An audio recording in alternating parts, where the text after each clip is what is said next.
जामवंत आज तक भी,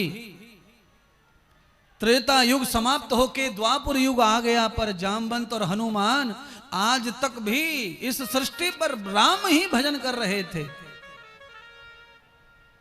राम का भजन करने वाले को कृष्ण का दर्शन क्यों होगा? उन्हें तो राम का ही दर्शन चाहिए।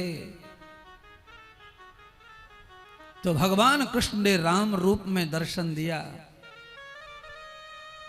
तब जामवंत जी ने प्रभु के चरणों को पकड़कर कहा, प्रभु आपके हाथों से आज मेरी गति कर दो,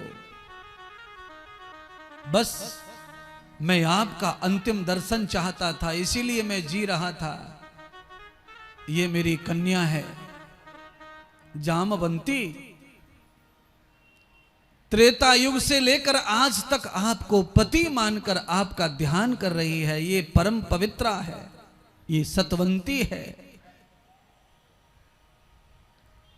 इसकी ये इच्छा पूरी कर दो, पिता होने के नाते मेरी अच्छे से गति हो जाए, मैं बेटी का कन्यादान कर दूं, जिससे मेरा कोई पाप हो वो नष्ट हो जाए। अर्थात कन्यादान करने से पिता का पाप नष्ट होता है, ऐसा कथा बता रही है। पर कन्यादान कैसा होता है? 28 साल की कन्या का दान करना कन्यादान नहीं है शास्त्र में, ये ध्यान करो। कन्यादान की परंपरा, ये कन्यादान शब्द कब आया है?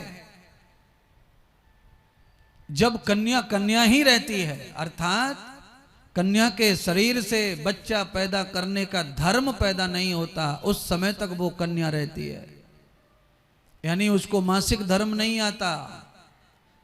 हमारे परंपरा में, हमारे सनातन में पहले कन्यादान किया जाता था। जिस कन्या को जिमा कर नवरात्रियों में पवित्र होता है, जमाने वाला पाप धो लेता है, साक्षात वैष्णो देवी का अवतार मानता है, उसी समय कन्यादान हो सकता है। इसीलिए पुराने काल में कन्यादान होकर फिर बेटी को गौना करते थे। गौना इसीलिए देर में होता था कि बेटी जब लायक हो जाती थी परिवार के, तब उसको पति के साथ विदा करते थे।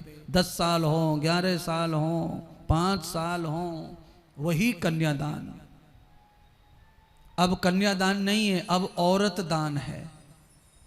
अब कन्या कहां बची? कोई लेडीज, लड़की, सब औरत हो गई। अब कन्यादान का फल वैसा नहीं बन सकता जैसा शास्त्रों में है, क्योंकि वही परंपरा है, माता दुर्गा की कथा है, तो कुछ तो कहना समझाना पड़ेगा। कन्यादान शब्द ही वही है, जहां परम पवित्रा प्रसव से रहित है शरीर, तो देवी के रूप में दान करने से पूरे पाप समाप्त हो जाते कुल के, परिवार के।